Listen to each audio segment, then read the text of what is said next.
gula, nyaman diminum.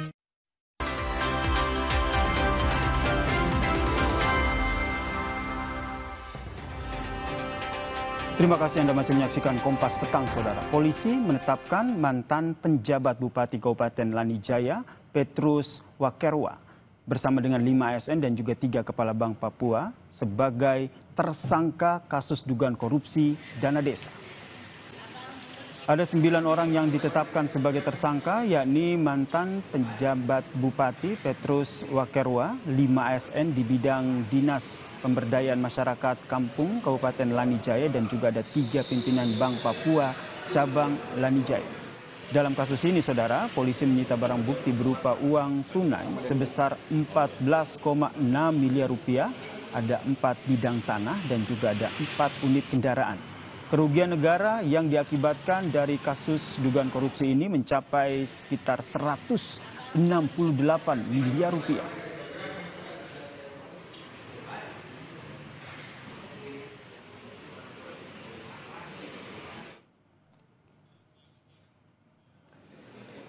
Kapolda Papua Irjen Patrijaya Renwarin bilang kasus korupsi dana desa di Papua terungkap setelah polisi menemukan pemindah bukuan dana desa oleh Dinas Pemberdayaan Masyarakat Kampung tanpa sepengetahuan kepala kampung maupun bendahara kampung.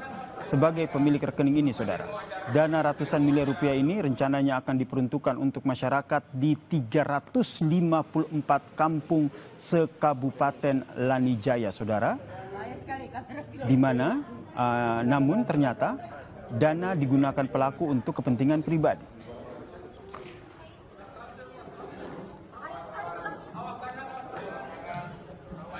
Dan audit oleh BPKP, kemudian telah ditetapkan tersangka atas dugaan tindak pidana korupsi dana yang bersumber dari APBD dan APBN tahun 2022 hingga 2024 di Kabupaten Lanijaya.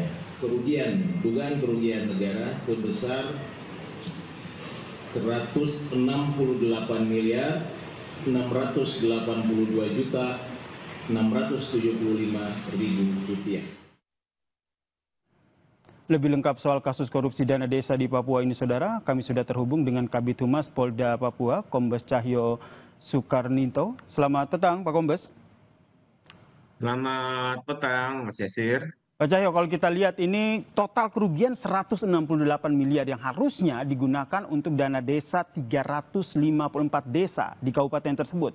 Kalau dari pengusutan dari polisi, sebenarnya konstruksi kasus korupsi dana desa ini melibatkan siapa saja? Sebenarnya berawal pada tahun 2024 adanya demonstrasi yang dilakukan para kepala kampung di kantor Bank Papua di cabang Tiom Lanijaya, yang saat itu bahkan terjadi aksi anarkis sehingga tim dari Polda Papua melakukan pendalaman terkait dengan informasi yang beredar, penyebab dan sebagainya. Akhirnya bisa diketahui info awal bahwa terjadi penyelewengan terhadap anggaran tersebut yang seharusnya dari tahun 2022, 2023, dan tahun anggaran 2024, seharusnya anggaran yang harusnya diturunkan kepada 354 kampung yang tersebar di 39 distrik adalah senilai 997 miliar. Namun berdasarkan hasil dari laporan audit perhitungan kerugian keuangan negara terdapat 168 miliar 172 juta 682.675 rupiah yang diselewengkan dengan cara memindah bukukan dari yang seharusnya rekening dari masing-masing kampung dan bendahara kampung ke rekening tertentu yang telah disiapkan. Demikian, Mas Yasir. Berarti karena ada pemindah bukuan begitu ya, sehingga akhirnya dicium begitu ada dugaan korupsi di sini. Kalau kita lihat uang yang disita ini kan 14,6 miliar rupiah. Selain uang yang disita, temuan apa lagi terkait dengan dugaan korupsi ini? Karena tadi seperti yang Anda sampaikan bahwa total kerugiannya itu 168 miliar rupiah. Sementara yang sudah dilakukan penyitaan dan ditetapkan sebagai barang bukti yaitu uang tunai senilai 14,6 miliar, satu bidang tanah yang ada di Kabupaten Tanah Toraja, Provinsi Sulawesi Selatan, tiga bidang tanah yang berada di Arso II, Kabupaten Kerom, Provinsi Papua, dan 4 unit mobil roda 4. Dan sementara masih tetap dilakukan penelusuran dan penyidikan terkait dengan aliran dana hasil penyelewengan tersebut, Mas Yasir. Berarti ini bisa diusut terkait dengan dugaan pencucian uang? Betul. Jadi pada perkara ini ditetapkan Undang-Undang Tindak Pidana Korupsi dan Tindak Pidana Pencegahan dan Pemberantasan tentang pencucian uang. Demikian. Kemudian dari selain tersangka yang sudah diamankan, apakah ada kemungkinan tersangka lain? Karena kalau kita lihat ini korupsinya nggak main-main gitu, kerugian lebih dari 100 M begitu. Apakah ada dugaan, ada otak dari pelaku kasus korupsi ini? Sementara sedang dikembangkan dari para tersangka yang sudah ada ini, dan tentunya juga dilacak keberadaan hasil dari penyelewengan uang negara yang seharusnya dialokasikan untuk masyarakat di 354 kampung yang ada di Kabupaten Lanijaya ini. Sejauh ini siapa saja yang sudah diperiksa? Apakah juga ada kemungkinan untuk memeriksa bupati di wilayah desa ini? Salah satu tersangka adalah pejabat bupati yang menjabat saat itu, Mas Yasir. Dan dari perkara ini sudah diperiksa 102 saksi. Demikian. 102 saksi sudah diperiksa. Masih ada kemungkinan untuk adanya tersangka lain? Tentu akan dikembangkan berdasarkan hasil pemeriksaan saksi, hasil pemeriksaan tersangka, alat bukti yang ada, dan bukti petunjuk dari rangkaian tindak pidana yang terjadi. Dan nanti apabila muncul nama-nama lain dari yang dapat patut diduga ikut turut serta ataupun melakukan, pasti akan ditetapkan sebagai tersangka. Demikian, Mas Yasir. Oke, masih terus diselidiki, terutama tadi soal adanya dugaan pencucian uang. Ditelusurinya dalam bentuk apa saat ini sudah dilakukan? Karena tadi seperti yang tadi disampaikan bahwa tidak hanya uang tunai yang disita, tapi ada juga tanah, kemudian ada juga sejumlah mobil yang juga disita. Apakah ada hal lain yang juga dilakukan? Tentu berdasarkan dokumen-dokumen hasil penggeledahan yang dilakukan di sesuai alamat maupun informasi yang ada, ditelusuri satu persatu. Apabila itu nanti ditemukan novum atau bukti baru berkaitan dengan tindak pidana yang terjadi, pasti akan dilakukan tindakan kepolisian sesuai dengan peraturan hukum yang berlaku. Demikian. Kalau soal dugaan pencucian uang nih, petunjuk-petunjuk apa yang sudah akhirnya ditemukan oleh polisi? Dari dugaan tindak pidana pencucian uang tentunya sudah berikan aset diatasnamakan orang lain, dipindah tangankan kepada pihak lain, dan ini tentunya masih membutuhkan waktu koordinasi dengan instansi terkait dalam hal menelusuri aliran-aliran dana hasil dari tindak pidana korupsi ini. Pak Cahyok, ini kan kasus terjadi di kabupaten yang ada di Kabupaten Lanijaya begitu ya, di Papua. Nah, ada kemungkinan atau indikasi hal serupa juga terjadi di kabupaten-kabupaten lain di provinsi ini?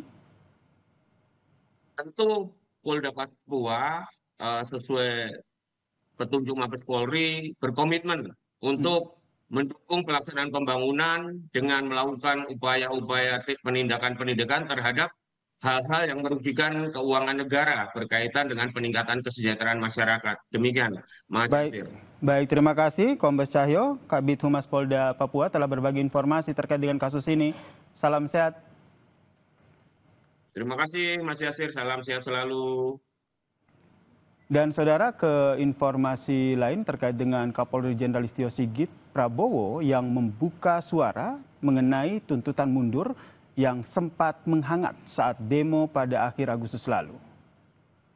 Rangkaian demo yang terjadi di berbagai wilayah di Indonesia pada 25 hingga 29 Agustus lalu berujung ricuh, terutama ketika kendaraan taktis Brimob Polri menabrak seorang driver ojek online bernama Afan Kurniawan hingga meninggal dunia, saudara. Akibatnya, situasi kian memanas hingga Kapolri didesak mundur oleh publik. Mengenai tuntutan mundur dirinya, Saudara, Jenderal Listio Sigit Prabowo pun mengaku sempat mempertimbangkannya untuk mengundurkan diri. Namun, ia memilih bertahan karena tidak mau meninggalkan institusinya dalam keadaan terpuruk. Setelah aksi demo, lalu kemudian berakhir dengan malam kelam penjarahan di anggota DPR, dan kemudian rumah Ibu Sri Mulyani, Menteri Keuangan pada waktu itu, banyak yang menyerukan copot Kapolri.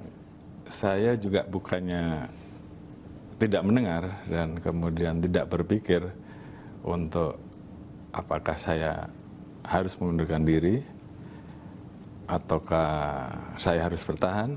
Dan kemudian saya berpikir bahwa mundur di dalam situasi kondisi seperti ini sama saja saya meninggalkan kondisi anggota, kondisi institusi yang sedang terpuruk, yang carut marut, dan kemudian saya mundur, saya nggak tanggung jawab.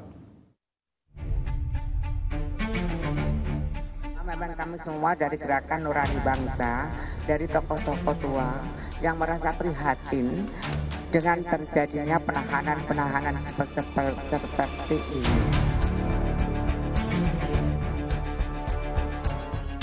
Hampir sebulan sejak penangkapannya pada 1 September lalu, polisi masih menahan keempat aktivis, yakni Direktur Eksekutif Lokataru Foundation, Del Pedro Marhaen, dan stafnya Muzaffar Halim, lalu admin Gejayan memanggil Syahdan Hussein, serta Kharik Anhar yang merupakan mahasiswa sekaligus admin aksi mahasiswa menggugat di Polda Metro Jaya.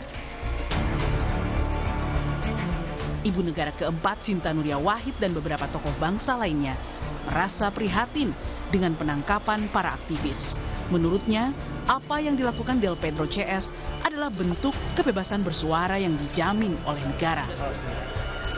Mereka ingin mewujudkan bahwa negara Indonesia adalah negara yang berdaulat, bebas bersuara, bebas berpendapat. Mungkin dengan ada 1-2 kata yang sedikit melenceng sehingga mereka mendapat perlakuan seperti ini. Gerakan Nurani Bangsa datang kemari untuk meluruskan semuanya itu dan membaik-baikkan semuanya itu, karena mereka adalah anak bangsa kita. Namun dalam program Rosi secara eksklusif, Kapolri menyebut penyidik menemukan bukti jika Del Pedro CS aktif melakukan penghasutan hingga pembuatan bom Molotov yang saling terafiliasi. Dia kebetulan aktivis, tapi kalau perannya misalnya memberikan advokasi untuk bersuara kritis, advokasi untuk ikut unjuk rasa, turun ke jalan, bakar ban misalnya sebagai bagian dari simbol-simbol demonstrasi damai, apa salahnya? Yang kita temukan adanya provokasi, penghasutan, penggunaan dan pembuatan bom Molotov, menyerang petugas, membakar gedung-gedung, membakar objek-objek tertentu, itu yang kita temukan. Dari situ kita melakukan pendalaman-pendalaman dan kita dapatkan pelaku-pelaku lain yang terafiliasi, dan ini menjadi satu rangkaian. Mendapat dukungan dari para tokoh bangsa, keluarga Del Pedro merasa sangat berterima kasih. Ia pun berkomitmen Del Pedro akan ikuti seluruh proses hukum dan berharap penangguhan penahanan bisa segera dikabulkan. Ada baiknya bahwa dorongan untuk penangguhan penahanan itu segera dikabulkan. Penyelidikan tetap diberlangsungkan, kami akan mengikuti seluruh proses hukumnya dan kami pun ingin mengikuti seluruh proses hukumnya. Namun juga kami berharap bahwa penangguhan penahanan itu segera untuk dikabulkan. Del Pedro Marhaen dan ketiga aktivis ditahan pada 1 September lalu. Polisi telah mengajukan perpanjangan tahanan pada tanggal 8 September. Kejaksaan lalu mengabulkan pada tanggal 17 hingga 19 September 2025. Tim Liputan Kompas TV. Usai jeda di Kompas Petang, Saudara, menanggapi maraknya kasus keracunan massal MBG di berbagai wilayah, Kapolri tegaskan pihaknya masih mendalami kasus per kasus.